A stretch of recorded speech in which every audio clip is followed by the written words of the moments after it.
皆さんこんにちは。今回はイージーライダーで火山ループを巡ります。ユニティの春菜のようなヘアピンカーブや日本昔話のような風景、ベトナムと中国の国境が見えたり、夜は地元のお祭りに繰り出し美しい段々畑を見てチョロンを散歩したりします。今回の移動はこんな感じ。ハノイのミーディンバスターミナルでスリーピングバスに乗って火山へ向かいます。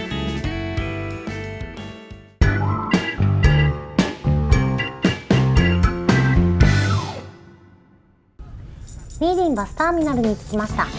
火山行きのバスチケットはここで直接購入します。ちょうど15分後に発車するということで即購入。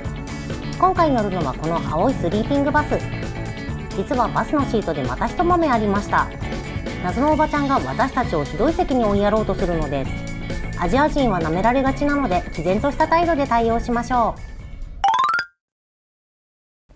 今回のお宿はこちら、ホリーズホステルさん。綺麗なベッドにお水とケトル、バルコニー付きのお部屋を予約したのですが、バルコニーは見当たりません。結局バルコニーはこの窓の外にあり、共有部分だったことが分かりました。バスルームはバスタオルの他にハンドタオルも置いてあり、アメニティも完備です。シャワーは温度も水圧も完璧で、段差とシャワーカーテンで電気がびちょびちょにならない仕様、素敵です。こちらはハジャン滞在中毎日通ったビアホイ。ここは地元の方々御用達のようで、おう日本人か、一緒に飲もうぜと声をかけられます。こちらは一組目のおじちゃんたち。このおじちゃん酔っ払ってスキンシップが激しくてただのエロ親父かと思いきや、旦那君に対しても強制ダウンタイム、ただの酔っ払いのおじちゃんでした。こちらは2組目、若者グループにもお呼ばれしました。日本語堪能な子もいてなかなか盛り上がりましたよ。そしてこちらはご馳走するしないで揉めるおばちゃんの図。ベトナム人ご馳走してくれるのにご馳走させてくれない。結局負けてしまいました。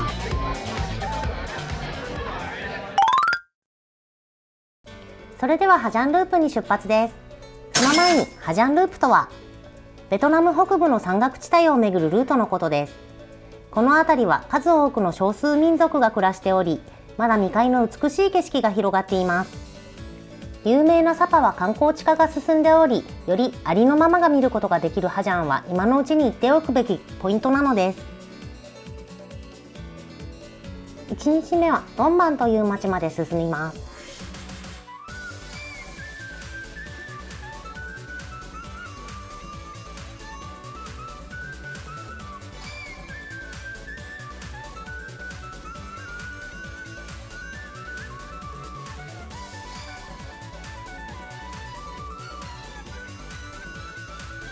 ご飯は3食込みで、昼と夜はライダーさんと一緒です。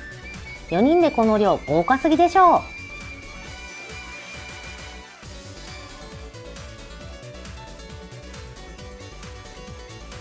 ところどころ泊まってくれるビューポイントでビールやベトナムコーヒーでブレイクします。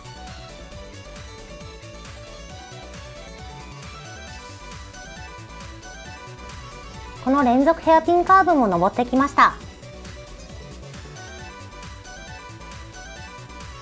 こちらはアヘンで財を成したモン族の王様のお家。北海道でいうところのニシン御殿のようなものなのですが、規模が全然違います。お家の中で迷いそうなくらい広くて、各所に敵を迎え撃つための鉄砲狭間が設けられていました。ここは国境、中国が柵を設けていて目に見えちゃうんです。ここが今日のお宿。火山ループはだいたいドミトリになるのですが、少しお高めのツアーだけあってなんと個室です。これは嬉しい誤算。夜ご飯もこの宿でいただきます。これまた豪華。ご飯の後は街に繰り出します。広場では民族衣装で踊っている人たちが。私たちもそれを見つつ一緒にこっそり踊ってみます。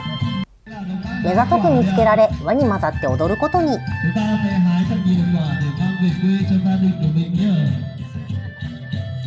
これは地元の昔ながらの遊びらしく、輪の中に通すといいことあるよ的なものです。これが意外と難しいんだ。朝のドンバンです。改めて見ると日本の温泉街みたい。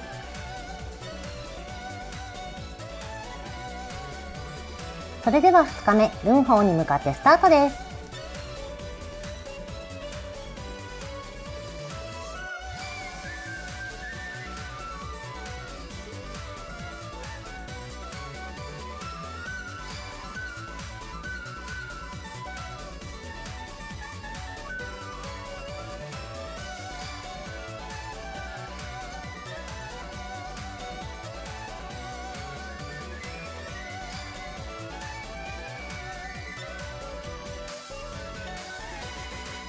今日のお宿に着きました。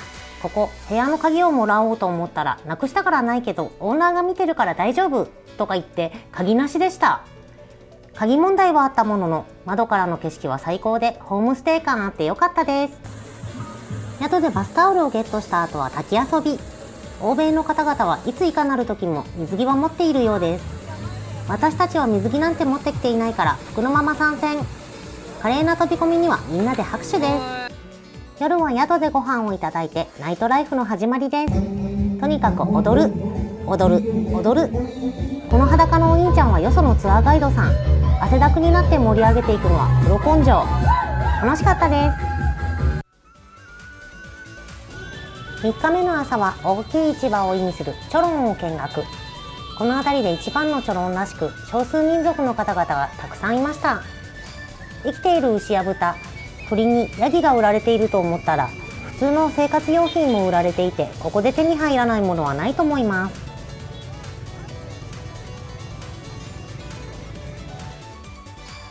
それでは3日目、最終日スタートです。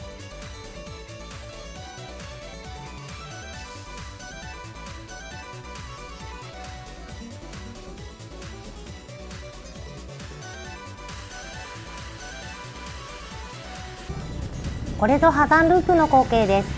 私たちは個人で回ってもらいましたが、ツアーグループはだいたいこのように10台くらいのグループで回っています。